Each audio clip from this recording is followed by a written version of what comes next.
नमस्कार, good morning, Radhe Radhe. आप सभी को एडुकेशन 365 पर स्वागत है। रीजनिंग का आज का इस वीडियो में टोटल 13 सवाल लेके हाजिर हुआ हूँ और सभी का सभी प्रीवियस ईयर्स क्वेश्चन का इकट्ठा कलेक्शन है। हो सके तो ये वीडियो आप अपने दोस्त के साथ या रिश्तेदार के साथ जो कॉम्पिटिटिव एग्जाम के लिए तैयारी कर रहे हैं उनके साथ ये वीडियो फेसबुक या व्हाट्सएप के माध्यम से जरूर शेयर कर देना, ताकि इस तरह का सवाल आने पर कैसे करते हैं उन लोगों को भी पता चल सके। ठीक है। और अगर आप चैनल पर नए हो तो कृपया करके चैनल को भी जरूर सब्सक्राइब कर देना, ताकि अगला वीडियो अपलोड होने पर आपके वहाँ जल्द से जल्द नोटिफिकेशन जा पहुँचे और आप वीडियो को बिना मिस करके पूरा वीडियो को देख पाएँ। तो चलिए अब हम वीडियो स्टार्ट करते हैं। देखते हैं आज का पहला सवाल क्या है। ये रहा आज का पहला सवाल। देखिए सवाल को, मैं इसको अंग्रेजी सवाल से मैं इसको बनाता हूँ। ये रहा अंग्रेजी में। ठीक है। तो इसके लिए हमें क्या जरूरत होगी? चार्ट की जरूरत होगी। तो मैं इसके लिए चार्ट तैयार करता हूँ। अब आप सवाल को ध्यान से देखिए। यहाँ पर क्या बोला है? A and B can speak Tamil. मैं एक एक करके दिखाता हूँ। ए और बी क्या क्या जानते हैं? बोलना है, क्या बोल सकते हैं? तमिल। ए और बी तमिल में टिक कर देता हूँ। ठीक है। और मलयालम भी, ए और बी के मलयालम भी वो बोल सकते हैं, तो यहाँ पर टिक कर दिया है। अब C and D can speak English. C और डी इंग्लिश बोल सकते हैं। एंड हिंदी, हिंदी भी, तो हिंदी में भी टिक कर दिया है। अब B and D can speak Malayalam. B और डी मलयालम बोल सकते हैं। बी का तो पहले ही टिक है, तो डी का भी टिक कर देते हैं। मलयालम बोल सकते हैं और क्या बोल सकते हैं? हिंदी। बी और डी, तो बी हिंदी बोल सकते हैं। डी का तो पहले ही यहाँ पर टिक है। अब A and C can speak Tamil. A और सी तमिल बोल सकते हैं। ए का तो तमिल में पहले ही टिक है, अब सी का भी तमिल में टिक होगा। एंड इंग्लिश, इंग्लिश भी बोल सकते हैं। कौन? ए और सी। तो ए का इंग्लिश में टिक होगा, सी का तो पहले ही टिक है। अब सवाल में क्या पूछा है? Find the one who speak English, Hindi and Tamil.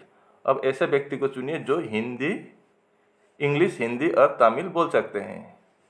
तो ऐसा कौन व्यक्ति है? तो फिर आपका इंग्लिश, हिंदी और तमिल, इंग्लिश, हिंदी और तमिल बोलने वाला सिर्फ एक ही है। ये सिर्फ वो तीन भाषा बोलने वाला आपका सी ऑप्शन में इंग्लिश, हिंदी और तमिल है। तो आपका सी ऑप्शन सही जवाब होगा इस सवाल का। ये रहा अगला सवाल। सवाल को देख लीजिए। तो इस सवाल के लिए भी हमें किस चीज़ की ज़रूरत होगी? डायरेक्शन की ज़रूरत होगी। ठीक है। तो हम डायरेक्शन बनाते हैं। ये रहा डायरेक्शन। अब यहाँ पर क्या बोला है? सवाल को देखिए। 5 बॉयज, 5 लड़के हैं। कौन? ए बी सी डी और E sitting in a park in a circle. मतलब एक पार्क में A B C D E क्या गोल बैठकर बात कर रहे हैं। ठीक है। अगर सर्कल में बैठे हैं तो जरूर बात कर रहे होंगे, तो एक आपस को देखकर बात कर रहे हैं। तो ए इज फेसिंग साउथ वेस्ट।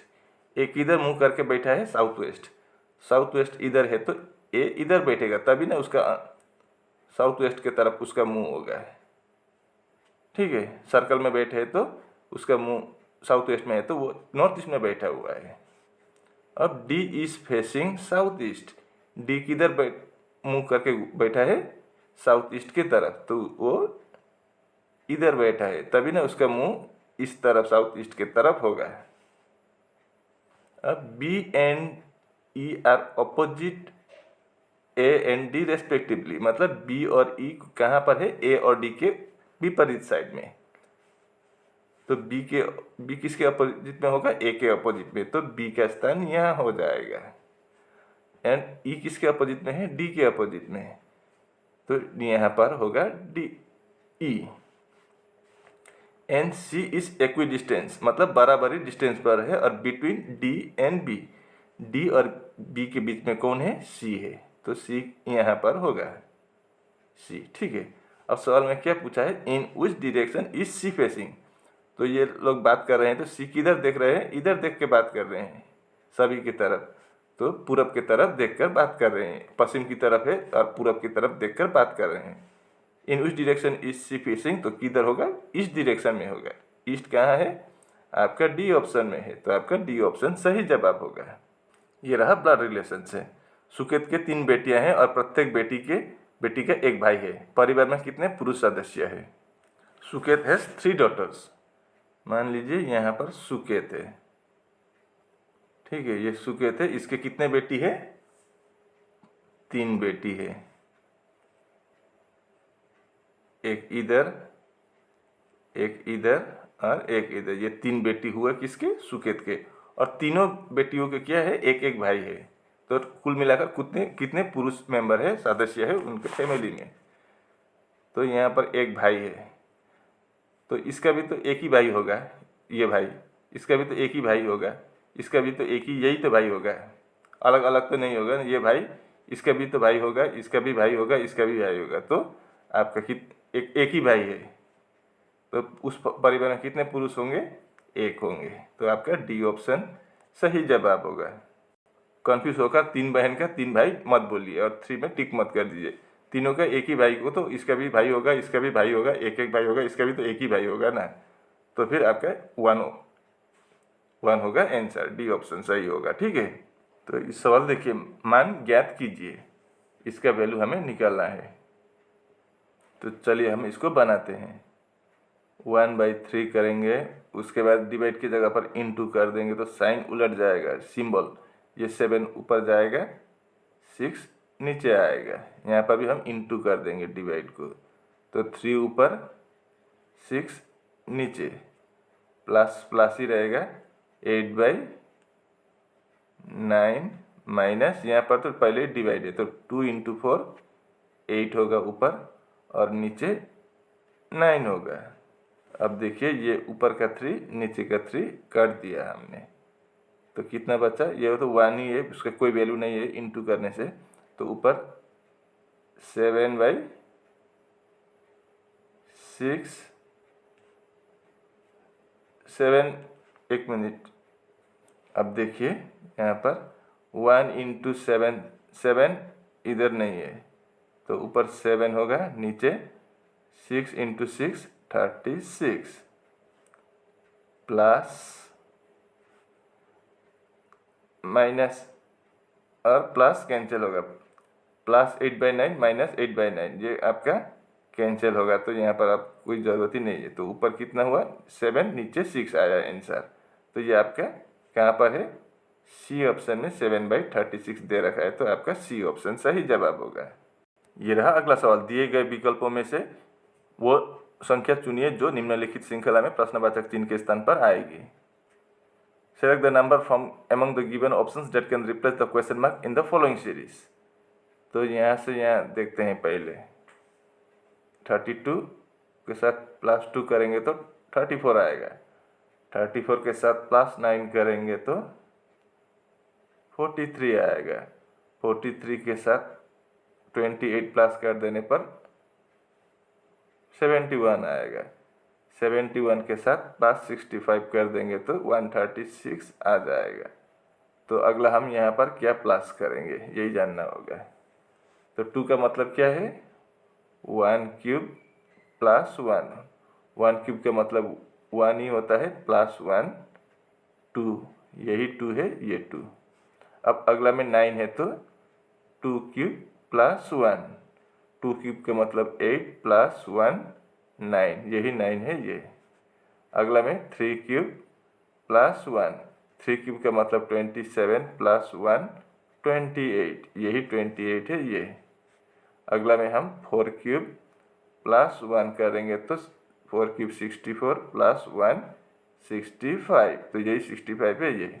तो यहाँ पर हम 5³ + 1 कर देंगे, 5³ का मतलब 125 + 1 कर देंगे तो 126 होगा, मतलब यहाँ पर 126 होगा। अब 136 के साथ 126 ऐड करेंगे तो कितना आएगा? 262 आएगा क्वेश्चन मार्क की जगह पर। तो आपका सी ऑप्शन में 262 दे रखा है, तो आपका सी ऑप्शन सही जवाब होगा इस सवाल का। उम्मीद है कि आप इसको अच्छी तरह से समझ गए होंगे। अब देखते हैं अगला सवाल। यदि 24 + 35 = 28, 15 + 42 = 34, 84 + 57 = 48, तो 69 + 37 कितना होगा? तो डायरेक्ट प्लस करने पर 24 और 35 28 कभी नहीं आएगा। तो यहाँ पर क्या फंडा हो सकता है? तो हम एक काम करेंगे, यहाँ पर 2 4 3 5 है, तो मैं 2 + 4 + 3 + 5 करके चेक करता हूँ। 2 + 4 6 + 3 9 + 5 14 होता है, लेकिन यहाँ पर 28 है। तो 14 से 28 कैसे करेंगे हम? अगर हम इंटू 2 कर देंगे तो 28 ज़रूर आता है। तो यही 28, ये 28 है। तो अगला में कितना है? 15 और 42 है। तो 1 + 5 + 4 + 2 कर देंगे तो कितना आएगा? 1 + 5 6 + 4 12, 1 + 5 6 + 4 10 + 2 12। यहाँ पर भी इंटू 2 कर देंगे, तो लॉजिक तो सेम होता है। यहाँ पर इंटू 2 किया तो यहाँ पर भी इंटू 2 कर दिया, तो 12 × 2 24। तो यही 24 है, ये 24। अब उसी तरह से 8 + 4 + 5 + 7 कर देंगे तो कितना होगा? 8 + 4 12 + 5 17 + 7 24। यहाँ पर भी हम इंटू 2 कर देंगे तो 24 × 2 48। तो यही 48 है, ये 48, ठीक है। अब हम इसका भी निकालेंगे। 6 + 9 + 3 + 7 कितना होगा? 6 + 9 15 + 3 18, 18 + 7 25। अब यहाँ पर भी हम इंटू 2 कर देंगे तो 25 × 2 कितना होता है? 50 होता है। तो आपका क्वेश्चन मार्क की जगह पर क्या आएगा? 50 आएगा आंसर। आपका सी ऑप्शन में 50 दे रखा है, तो आपका सी ऑप्शन सही जवाब होगा। दी गई आकृति में कितने त्रिभुज है? How many triangles are there in the given figure? तो यहाँ पर कितने ट्राइंगल्स है वही हमको निकालना है। तो पहले हम एक काम करेंगे, ये स्क्वायर वाला को पकड़ेंगे। यहाँ पर स्क्वायर है, ठीक है, लेकिन ये स्क्वायर का ये छोटा वाला ट्राइंगल नहीं देखेंगे हम, पहले हम बड़ा बड़ा देखेंगे। 1 2 3 4। तो क्या है फार्मूला? 4 × 2 कर देंगे तो कितना है? 8 आएगा। अब यहाँ से देखिए, यहाँ पर एक छोटा सा एक है, ये आपका एक, उसी तरह से इधर आपका 1 2 और ये 2 मिला के 1, तो फिर +3 होगा। तो 8 + 3 11 ट्राइंगल्स इस फिगर से आया है। अब यहाँ पर देखिए, यहाँ पर भी 2 ट्राइंगल्स है। अगर 2 ट्राइंगल्स एक साथ हो तो ये 1 2 और ये 2 मिला के 1, तो यहाँ से भी 3 आएगा। वैसे इधर अगर देखें तो यहाँ से भी 2 ट्राइंगल्स बन रहा है, तो 1 2 और इन 2 को मिला के 1 होगा तो 3, और एक ये भी बन रहा है तो 1। तो कितना हुआ? 11 12 13 14 15 16 17 और 1 18, 18 ट्राइंगल्स मिल चुका है अभी तक। अब और ट्राइंगल्स मिलेगा क्या है? ये आप देखिए, एक ट्राइंगल्स ऐसा भी बनता दिख रहा है, एक +1 कर देंगे, ठीक है। अभी अब दूसरा ट्राइंगल्स आपका ये बन रहा है ऐसा, फिर 1। एक ट्राइंगल्स ऐसा भी बन रहा है यहाँ से, फिर +1। एक ट्राइंगल्स आपका यहाँ तक देखे तो ऐसा एक बन रहा है, तो फिर 1। एक ट्राइंगल्स ऐसा बनेगा यहाँ से, ऐसा भी एक ट्राइंगल्स बनेगा, ठीक है। तो एक हुआ, और एक ट्राइंगल्स ऐसा बनेगा,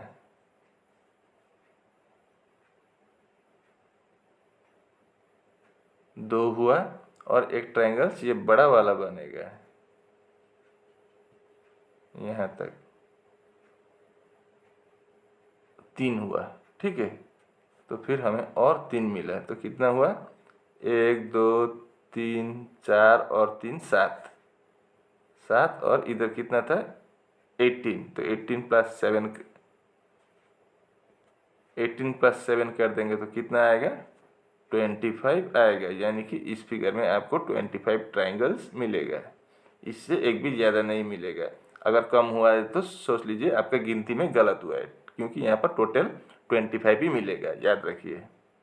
ये रहा अगला सवाल। एक गेंद, गेंद मतलब बॉल, एक गेंद और एक आयताकार जार, आयताकार जार मतलब ऐसा जार, उन्हें संतुलित रखने के लिए नीचे 4 स्थितियां दी गई है।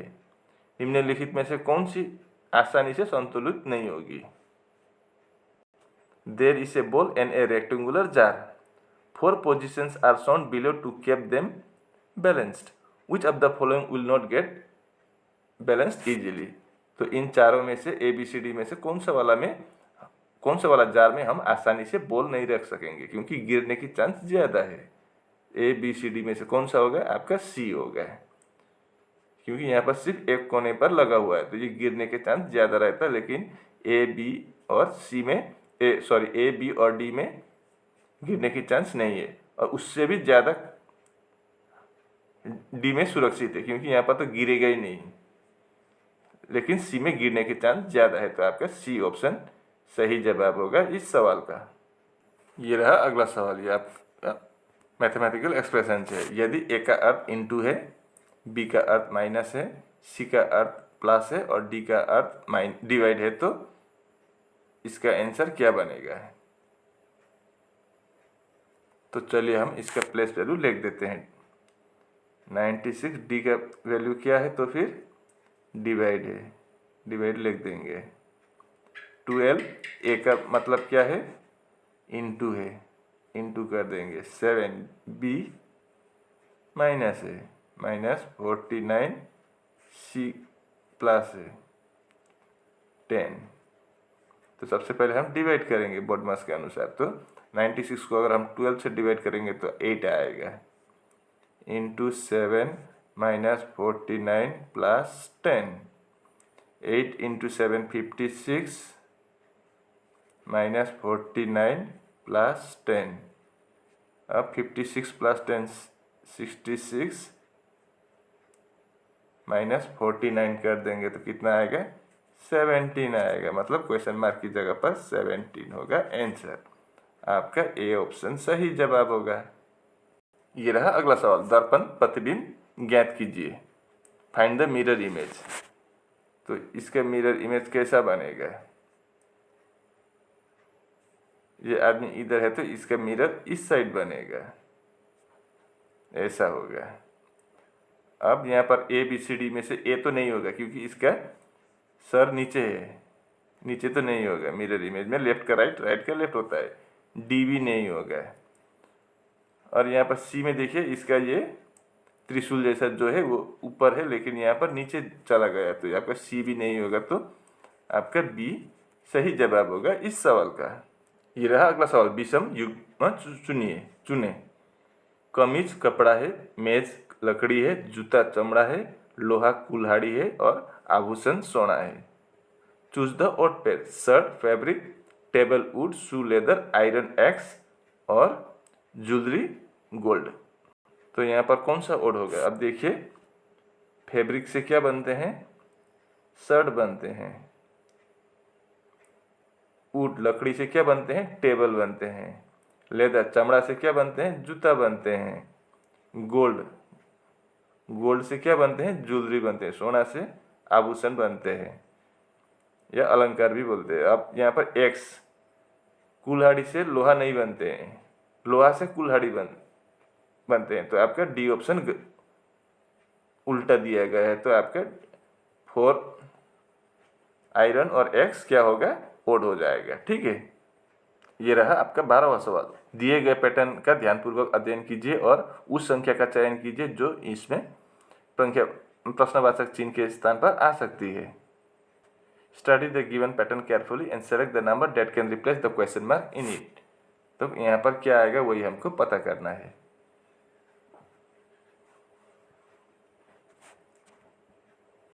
तो यहाँ पर बड़ा नंबर नीचे की तरफ है, तो इसको हम क्या करेंगे? ऐसे करेंगे, वर्टिकली करेंगे। ठीक है। तो हम पीछे से स्टार्ट करेंगे, क्योंकि आगे का क्वेश्चन मार्क है, तो हम यहाँ से करेंगे, इसको करेंगे और बाद में यहाँ आएंगे। अब 3 और 17 से कैसे आप 26 ला सकते हैं, इनको दो को प्लस करने पर 20 आएगा। तो हम एक काम करेंगे, ये जो ऊपर का 3 है उसके साथ इंटू 3 कर देंगे, तो कितना होगा, 9 होगा। हाँ, हमने अपने मन से 3 एक नंबर लिया है, तो और उसके साथ ये जो 3 है, ये 3 को इंटू कर दिया है, तो कितना हुआ, 3 इंटू 3 9, और बीच में कितना है, 17 है, तो 17 प्लस कर देंगे, तो कितना होगा, 9 और 17 26। तो इस तरह से भी 26 आता है। अगला में होता है कि नहीं चेक करते हैं। तो यहाँ पर 12 है, तो उसके साथ भी हम 3 इंटू कर देंगे, तो 12 इंटू 3 कितना होता है, 36। बीच में 14 है, तो इसको प्लस कर देंगे 14, तो 36 प्लस 14 50। मतलब यही लॉजिक है, कंफर्म है। तो यहाँ पर भी हम वैसे ही करेंगे, पहले हम एक 3 नंबर कांस्टेंट नंबर लेते हैं, उसके साथ इंटू 9 कर देंगे, तो 9 इंटू 3 27, और बीच में कितना है, 12 है, तो 12 को प्लस करेंगे, तो 27 प्लस 12 39 आपका क्वेश्चन मार्क की जगह पर। तो फिर क्या आएगा, 39। किस ऑप्शन में है, बी ऑप्शन में 39 दे रखा है, तो आपका बी ऑप्शन सही जवाब होगा। ये रहा अगला सवाल। यदि फोर्स का कोड 83052 है और गेम का कोड 42761 है और फॉरम का कोड 08957 है, तो उस कोड भाषा में सी का कोड ज्ञात कीजिए। इफ फोर्स इक्वल टू इतना है और गेम्स इक्वल टू इतना है, तो और फॉरम इक्वल टू इतना है, तो find the code for C in that code language. तो हमें सी का कोड पता करना है। तो चलिए हम इसको कॉपी करके नीचे ले आया। अब देखते हैं यहाँ पर कैसा निकलेगा आंसर, ठीक है। तो पहले हम कॉमन देखते हैं, यहाँ पर FOR है पहले लाइन में, और नीचे तीसरे लाइन में भी FOR है। 3 अक्षर कॉमन है, तो नंबर भी 3 शायद कॉमन होगा। 8 कॉमन है, 0 कॉमन है, और क्या कॉमन है, 5 कॉमन है। अब दूसरा के साथ चेक करेंगे, यहाँ पर M है, इधर भी M है, तो बाकी को क्या कॉमन है, इधर 7 है, इधर 7 है, ठीक है। अब और कॉमन देखते हैं, यहाँ पर E कॉमन है इन दो लाइन में, तो इन दो लाइन में 2 भी कॉमन है, तो क्या बचा है, ऊपर वाला लाइन में C बचा है, और इधर नंबर में 3 है, मतलब C का कोड क्या होगा, तो फिर 3 होगा। आपका बी ऑप्शन में 3 दे रखा है, तो आपका बी ऑप्शन सही जवाब होगा। और इसी के साथ आज का वीडियो यहीं पर समाप्त होता है। अब आप बताइए आपको ये वीडियो कैसे लगे। अगर वीडियो अच्छी लगी तो वीडियो पर ज़रूर लाइक शेयर कमेंट करना, और चैनल को भी ज़रूर सब्सक्राइब कर देना। मैं ऐसे मुद्दे लेकर अगले वीडियो में फिर हाजिर हूँगा। तब तक के लिए मुझे विदा दीजिए। आपका दिन शुभ हो। राधे राधे।